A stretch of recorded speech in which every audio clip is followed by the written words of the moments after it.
Hello everyone, welcome back to part 2 of this replay. Artosis and Hincram just dishing it out. A couple of Vikings in the air, and a fair amount of Vikings going to be trying to take down the rest of those Mutalisks. The Banshees quickly do a quick cloak, and now those Mutalisks is kind of stunned there, not quite sure what to attack. Or it could be my computer freezing. And now taking down these Vikings, so, wow, come on. You can do it. You can do it. Yeah, my i7 920 unable to handle StarCraft 2. Now those Banshees now making short work out of these units, and now we do in fact have an Overseer Cocoon being warped in, or I guess morphed in. So those Banshees really need to get the heck out of dodge. Down goes one of those Banshees, and another Banshee quickly getting taken out. But the damage has been dealt. 31 Harvesters for Artosis against the 39 Harvesters for Hincram. And that's before you even take into consideration that there are mules. It's sitting in the base of Hincram. Hincram now getting a fusion core. Perhaps he's going to be going for ravens. And I'm not quite sure yet. Once again, a supply depot getting taken down. Artosis with no upgrades as to be seen yet. And I do not see any Thors being produced. The Thors are, in fact, a very strong counter to Mutalisks, as they do have Mutalisks tend to clump up a little bit more. Banshees, however, don't clump up nearly as much. That's the reason why I say Thors are a better counterlist to Mutalisks than to Banshees.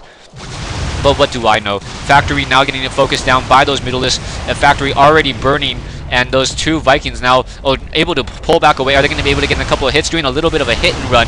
And those Vikings with that range of 10 or range of 9, excuse me, able to push back those Mutalisks. Those Mutalisks, however, are able to move a little bit more quickly, so able to outmaneuver those Vikings. For Viking, or what are we in fact? We are in fact getting the Corvid reactor. The Corvid reactor, I believe, is the ability to have Raven start off with an additional 25 energy.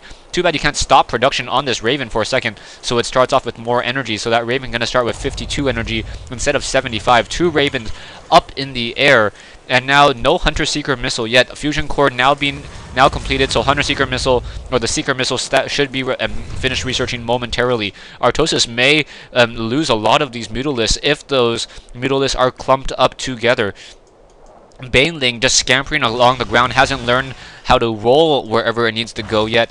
Planetary Fortress sitting at the base of, or at the expansion of Hincram. So Hincram with that Planetary Fortress will be able to hold that position fairly well. Destructible Rocks now going to get taken down as Mutalisks going to go ahead and join in on that fight. One Raven, two Ravens, three Ravens getting that Seeker missile now. So that Seeker missile, however, that research will not be completed in time. Still needs about 50 units of time in order for those, in order for the Seeker missile research to be completed. However, if Artosis does not push, it doesn't really matter, as the research will be completed. So I thought Artosis was going to be trying to run up that back door and try to push in, but Artosis waiting is going to run into some issues. More Mutalisks now joining in. Wow, that is almost 24, almost one full control tab of Mutalisks.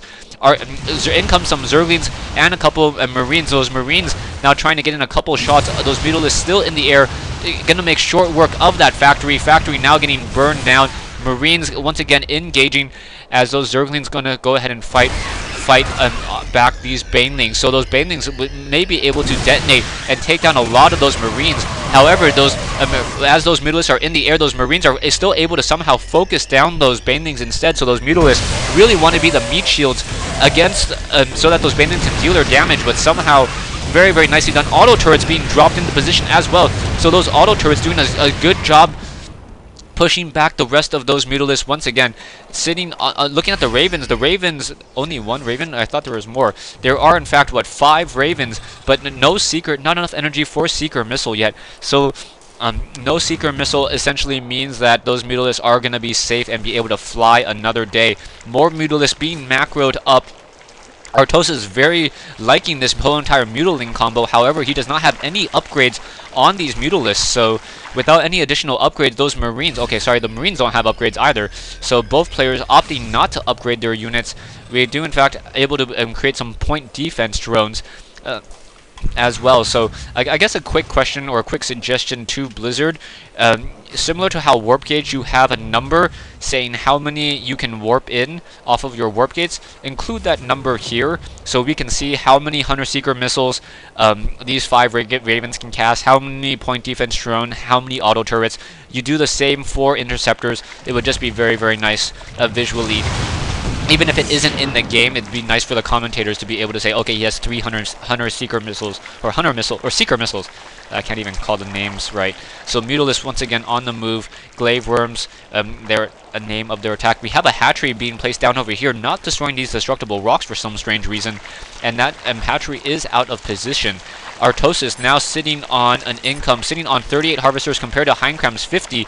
However, Hincram is only mining off of essentially 10 mineral patches now, and he also has way too many SCVs trying to mine from these 2 or this one last mineral patch. That last mineral patch will get mined out very soon. That one mule able to just swipe it and take it all down, and there a whole bunch of SCVs doing a bunch of nothing, loitering by that command center. Hatchery now completed, and Artosis finally grabbing this yellow high-yield mineral, also spawning some creep down around the map. So Artosis, with this Overlord, will be able to keep track of Hincram trying to build some of these turrets in position. Hincram unable to build buildings. Oh, I see a Hunter Seeker. I hear a Hunter Seeker missile, and there is a whole bunch of Mutalisk quickly getting taken down. And yeah, of course, my computer decides to freeze right there during one of the more interesting portions of that game. Hold on, I can replay that. So, yeah. Come on. So in comes these Marines, in come these Ravens. So the Ravens have plenty of energy. One of the Ravens has almost 200 energy, and in comes this fight. So 6 Ravens in the air, Mutalisk coming back. Seeker missiles now trying to seek onto those Mutalisk, and there goes that whole entire army. So heavy losses all of a sudden. 4 Ravens left behind, but army-wise, we have Hincram sitting on a 3,000 army compared to Artosis' 800. And yeah, Ravens quickly taking down those 24 Mutalisks as if they were made of paper.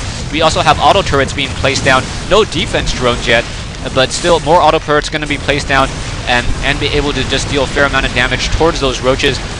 All he can really do right now, Artosis, is mass roaches up, try to change up his strategy, but it's going to be too little too late, as those Ravens are going to, with those auto turrets, going to be able to continue to deploy additional units. Down goes another roach, and Artosis going to lose this particular hatchery, and Artosis just leaves the game. So Artosis losing this match here on Blistering Sands due to very, very nice or very effective Seeker missiles coming in from Hincram. Thanks for watching, and thanks for listening.